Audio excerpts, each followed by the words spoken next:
अस्सलाम वालेकुम। आज हम CC 3.1 और इसका जो चैप्टर 12 के पेज 9 में advantage of the flux core arc welding process के मतलब डिस्कस करेंगे। और इसमें कुछ इसके एडवांटेज और डिसएडवांटेज हैं, और इसमें शेल्फ शील्डेड, डुअल शील्डेड, और इसके अलावा इसकी जो फिलो वायर है उसके मतलब उसकी जो कैटेगरी है उसमें कितना कंपाउंड है, कितने एलिमेंट हैं, और ये दूसरे वेल्डिंग प्रोसेस से कितना मुख्तलिफ है, तो इस पे डिस्कस करते हैं। यहाँ से अभी हम इसको देखते हैं। In the mids 80s the development of the self shielded 114 and dual shielded FCAW 146 and 147 was a major step in the successful application on site semi-automatic welding that has also enabled a much wider range of the material to be welded। यहाँ तक इसको देखते हैं। और self shielded 114 और इसके अलावा dual shield FCAW 146 और 147, और ये वेल्डिंग प्रोसेस 80 की दहाई में इसको डेवलप किया गया है। 1980 की सेंचुरी की जो इसमें दहाई है, जैसे 80 के आगे उन्होंने कॉमा लगा के एस लगा दिया है, तो इसका मतलब 80 से जो 90 की जो दहाई है इसमें ये वेल्डिंग प्रोसेस जो है वो डेवलप हुए हैं। और इससे जो सेमी ऑटोमेटिक वेल्डिंग प्रोसेस जो है वो ऑन साइट वेल्डिंग करने के लिए ये बहुत ज़्यादा ये बहुत बड़ी कामयाबी थी। That has also enable a much wider range of the material to be welded. और इस वेल्डिंग प्रोसेस से बहुत ज़्यादा वाइडर रेंज और थिकर प्लेट को वेल्डेड करने के लिए इस्तेमाल किया जाता है। The wire consist of a metal sheath containing a granular flux. यहाँ तक इसको देखते हैं। इसकी जो शीत है वो मेटल की होती है, और उसके शीत मेटल के अंदर उसका जो है वो फ्लक्स होता है, और ये जो फ्लक्स है वो ग्रेनुलर फ्लक्स टाइप का होता है। उसमें बेसिक हो सकते हैं या बहुत ज़्यादा दूसरे एलिमेंट जो मेटल की प्रॉपर्टी की रिक्वायरमेंट के मुताबिक उसमें ऐड जो किए जा सकते हैं। The flux may contain many elements and compounds normally used in MMA electrodes and also has good positional welding capability. Thus, the process has found popularity in industry on wide range of the fabrication application। यहाँ तक। और इस flux में बहुत ज़्यादा element और compound होते हैं, जैसे हम MMA इलेक्ट्रोड में इस्तेमाल करते हैं। And also has a good positional welding capability, और इस वेल्डिंग प्रोसेस की जो पोजिशनल कैपेबिलिटी है बहुत अच्छी है। The process has found popularity in industry on a wide range of the fabrication applications. यहाँ तक।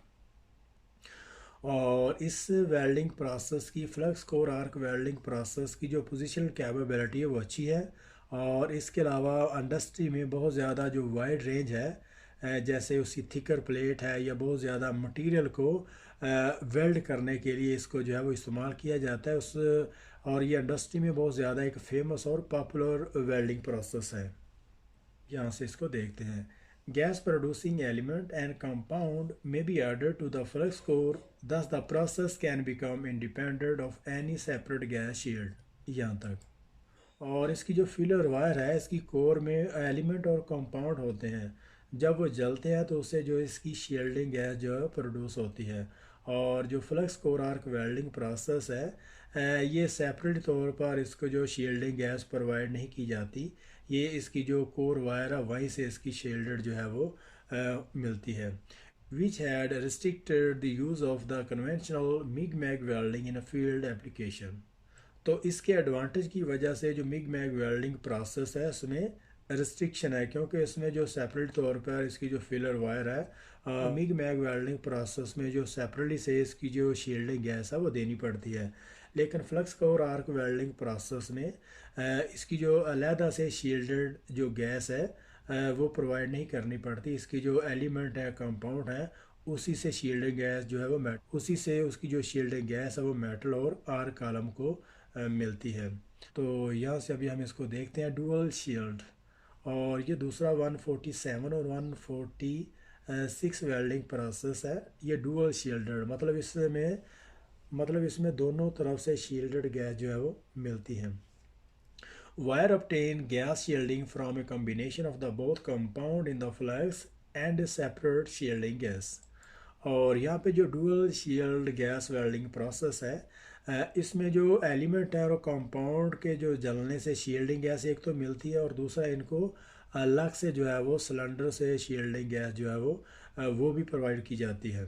मतलब डुअल शील्डेड, दोनों तरफ से इसको जो शील्डिंग गैस जो है वो मिलती है। एक इसके जो कंपाउंड है उसके जो एलिमेंट है वो जलने से मिलती है, और दूसरे उसके जो अलहदा से सिलेंडर से इसको जो है वो प्रोवाइड करनी पड़ती है।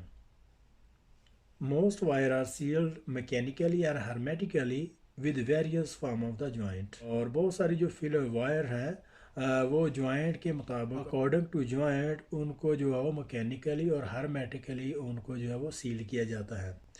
The effectiveness of the joint of the wire is an inspection point of the core wire welding, particularly with wire containing basic fluxes, as a moisture can easily be observed into a damage or pore seam। यहाँ तक इसको देखते हैं, तो इसको हम छोटा छोटा करते हैं। The effectiveness of the joint of the wire is an inspection point of the core wire welding। और इस वेल्डिंग प्रोसेस में इसकी जो मेन इंस्पेक्शन पॉइंट ये है कि जब हम इसको ख़ास तौर पर वेल्डिंग करते हुए, और इस वेल्डिंग प्रोसेस की जो मेन इंस्पेक्शन पॉइंट ये है कि इसकी जो कोर है उसमें बेसिक फ्लक्स होते हैं, और जो फ्लक्स है उसमें उसकी जो पोर सीम की वजह से, उसकी पोर सीम या डैमेज होने की वजह से उसमें जो मॉइस्चर है वो बहुत जल्द उसमें ऑब्ज़र्व हो जाता है।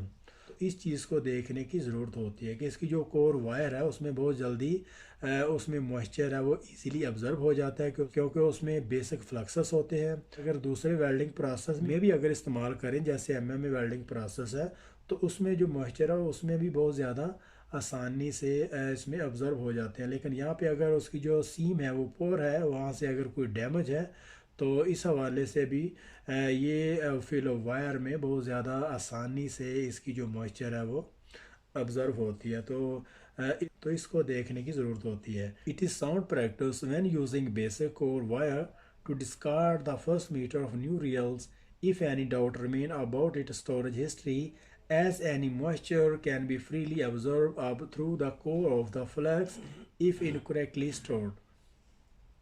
It is sound practice when using basic core wire to discard the first meter of the new reels if any doubt remain about its storage history, as any moisture can be freely absorbed up through the core of flux if incorrectly stored। यहाँ तक इसको देखते हैं। और काम शुरू करने से पहले इसकी जो स्टोरेज हिस्ट्री है उसको चेक करना कि उन्हें इसकी जो रील है, इसकी जो फिलर वायर है उसको प्रॉपर तरीके से बैक किया हुआ है। अगर आपको कोई डाउट है कि इसको प्रॉपर तरीके से ये जो फिलर वायर है वो प्रॉपर तरीके से बैक नहीं हुई, तो इसका जो फर्स्ट जो रील से जो फर्स्ट मीटर है उसको वहाँ से इसको काट देंगे। यहाँ से अभी इसको देखते हैं।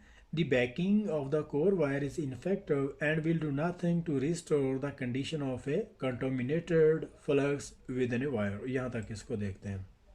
और एक दफ़ा अगर इसकी फिलो वायर में कोई नमी है, मॉइस्चर है, या इस तरह की कोई रस्ट वगैरह अगर कोई इस तरह की प्रॉब्लम्स हैं, तो फिर उसको जो है वो बैक करने की ज़रूरत नहीं है। मतलब अगर उसमें ऑलरेडी इस तरह की जो प्रॉब्लम्स आ चुकी हैं तो फिर उसको जो बैक करना वो बेकार है।